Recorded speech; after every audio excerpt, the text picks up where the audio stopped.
చెడగొట్టుకుంటావు.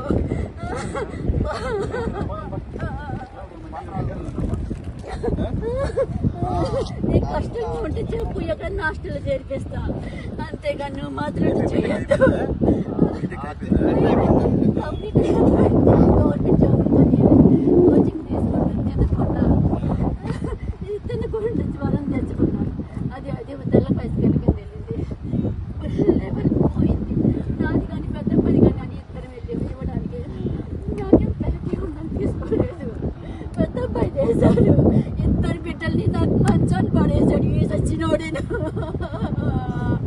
నేను 50 లక్షలు పెట్టి ఆపరేషన్ చేయించాను. అన్ని తాకట్లు పెట్టుకున్నాను. అయినా సరే నాకు నా బిడ్డ ఇస్తాను అనుకున్నానే. సమయానికి మీరు ఉండరు, ఎవరు నేను ఇంకెక్కడో తిరిగేదాన్ని. నాకెవరు ఉంటారు? నీకు అంత బాధకుంటే చెప్పు, ఎక్కడ కావాలో ఎవరు కావాలో అక్కడే ఉండు. ఇట్లా మాత్రం చెయ్యొద్దు.